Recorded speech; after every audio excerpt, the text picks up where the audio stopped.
ఏమవుతుంది?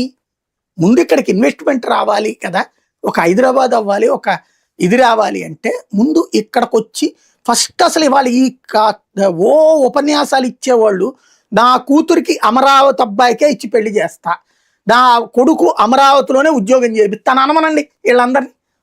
ఎక్కడెక్కడో వీళ్ళోళ్ళు అందరూ ఉన్నారు కదా, బెంగళూరులోను, చెన్నైలోను, హైదరాబాదుల్లోను, లేకపోతే గురుగావుల్లోను, అమెరికాలో ఉన్నోళ్ళు వాళ్ళందరూ అదంతా ఆఫ్టర్ ఆల్ అమరావతి అమెరికా కంటే గొప్పది అని చెప్పి అక్కడంతా ఉద్యోగాలు మానేసి వ్యాపారాలు మానేసి ఇక్కడికి వచ్చి పెట్టమనండి అమరావతిలో, దాన్ని మాట్లాడమనండి. అది అట్లా కాకుండా మీరేమో దర్జాగా పెద్ద పెద్ద నగరాల్లో బతుకుతారు, ఇది మాత్రం ఎదగకుండా ఇట్లాగే నాశనం అవ్వాలని కోరుకుంటారు. ఇది ఎక్కడ శాడిజమో అర్థం కాదు. వాళ్ళు ఇది బాగుపడాలని కోరుకుంటే అరే బెజవాడ గుంటూరు కలపోయా అని చెప్పాలి.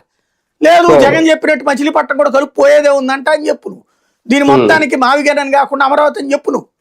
అలా చెప్పకుండా జగన్ చెప్పాడు కాబట్టి నాశనం అయిపోతుంది, చంద్రబాబు పెట్టాడు కాబట్టి నాశనం చేస్తాం. వీళ్ళు అందరికి మంచి చేస్తున్నారు, వీళ్ళు చెడు చేస్తున్నారా?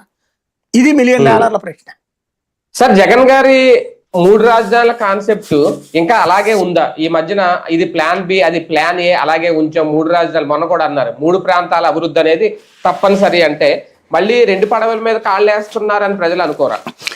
నాకు తెలిసి అతనికి కొత్తగా చేయగలిగేది ఏమీ లేదు.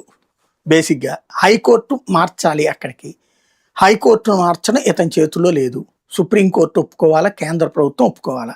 వీళ్ళే రేపు మాపు నాకు తెలిసి